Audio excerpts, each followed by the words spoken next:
High, আমি রূপম। আজকের এই ভিডিওতে আমরা ইন্ডিয়ান সিনেমার বেশ কিছু আপডেটস দেবো। তো চলো আজকের ভিডিও শুরু করা যাক। আজকের প্রথম যেটা আপডেট সেটা হচ্ছে রাজ চক্রবর্তী নাকি সাকিব খানের সাথে একটা ছবি করছে, এবং যেটা মেবি সিরাজদৌল্লা।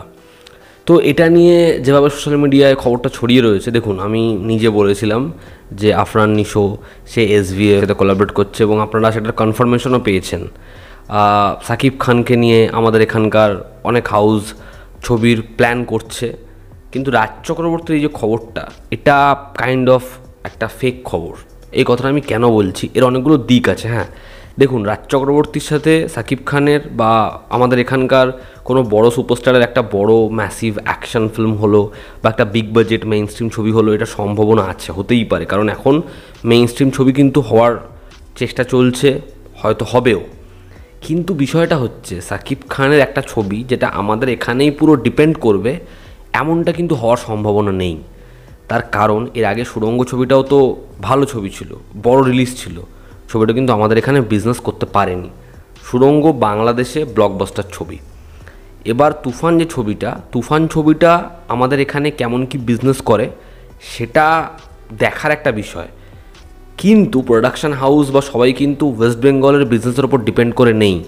তাদের দেখার হচ্ছে বাংলাদেশে ছবিটা কেমন কি বিজনেস করবে, ঠিক আছে? এবং এটাও তারা এক্সপেক্ট করছে না যে ওয়েস্ট বেঙ্গলের ছবিটার ম্যাসিভ বিজনেস হবে। আমি এটা তুফানের ক্ষেত্রে বলছি, আপনাদের একদম ভেতরকার খবর বলছি। কেউ কিন্তু এটা এক্সপেক্ট করছে না যে ওয়েস্ট বেঙ্গলে একটা রেকর্ড ব্রেকিং বিজনেস হবে, একটা দারুণ কিছু হবে। যেটা একদম গ্রাউন্ড লেভেলের রিয়ালিটি, সেটাই বলছি।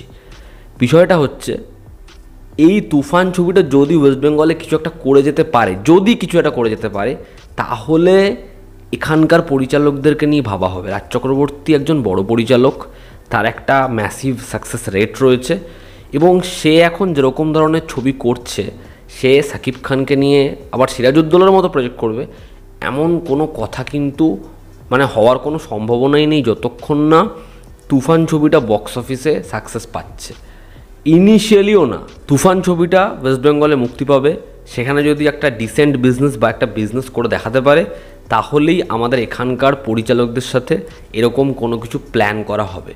তার কারণ বাংলাদেশে যে অডিয়েন্সটা যে ছবিটা অ্যাকসেপ্ট করবে তাদের সুপারস্টারকে নিয়ে, সেই জিনিসটা আমাদের এখানকার পরিচালকরা প্রোভাইড করতে পারবে, এটার গ্যারেন্টি, এটার চান্সেস অনেকটাই কম। সেটা বাংলাদেশের পরিচালকরা তারা সেটা প্রোভাইড করতে পারবে, এই জন্য তাদেরকে হায়ার করা হচ্ছে। এবং সেই ছবিটার বক্স অফিসের যে কালেকশানটা, সেটা বাংলাদেশের ওপরই বেশি ডিপেন্ডেন্ট। সেখানকার কালেকশান কত হবে, সেখানকার প্রেক্ষাগৃহ থেকে কীরকম চলবে, সেটার ওপর বেশি ডিপেন্ড করছে, আমাদের এখানে নয়। তো আগে এখানে রিলিজ হোক, এখানে সাকসেসফুল হোক, তারপরে এই বিষয়পত্রগুলো আসবে। 14ই জুন আরও একটা বাংলা ছবি আসবে সিনেমা হলে, আমি এটা নিয়ে আগে একবার কথা বলেছিলাম। সেই ছবির আজকে অ্যানাউন্সমেন্ট হয়ে গেছে। ছবির নাম হচ্ছে কালিয়াচক চ্যাপ্টার 1।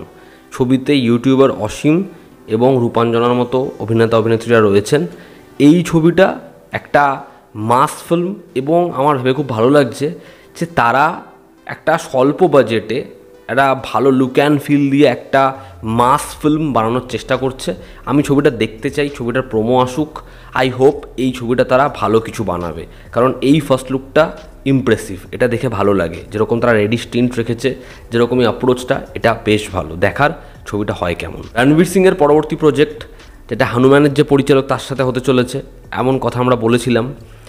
তো সেই ছবির একটা অ্যানাউন্সমেন্ট হয়তো খুব শীঘ্রই আসবে।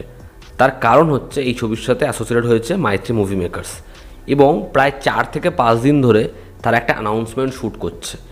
এই ছবিটা একটা বড় বাজেটের ছবি হতে চলেছে। দেখার রণবীর সিং কি আবার নিজের ট্র্যাকে ফেরে এই পরপর বড় বড় প্রজেক্টের সাথে অ্যাসোসিয়েট হয়ে। অক্ষয় কুমার এবং আরশাদ ওয়ারসি একটা লেটেস্ট ভিডিও ড্রপ করেছে জলি LLB 3-র, যেখানে ছবির রাজস্থানের যে শ্যুটের পোর্শন ছিল সেটা র্যাপ আপ হয়েছে, এবং তারা দুজন বাইকে করে আহত অবস্থায় সেরকম মেকআপ নিয়ে তারা একটা খুব সুন্দর ভিডিও ড্রপ করেছে। এবং অক্ষয় কুমারের যে কটা ছবি আসছে তার মধ্যে জলি LLB 3 নিয়ে কিন্তু অডিয়েন্সের মধ্যে একটা হাইপ রয়েছে। দেখার এই ছবির কাজ কবে কমপ্লিট হয়। আজকের পরবর্তী যেটা আপডেট সেটা হচ্ছে পুষ্পা 2 নিয়ে। পুষ্পা 2-এ এডিটার বদল। পুষ্পা 2-এর কাজ খুব ভালো মতো এগোচ্ছিল, কিন্তু এরকম একটা স্টেজে এসে পুষ্পা 2-এর যে এডিটার ছিল তিনি পুষ্পা 2-এর কাছ থেকে এই ছবিটা থেকে বেরিয়ে গেছেন, এবং তারা নতুন এডিটারকে অ্যাবর্ট করেছে।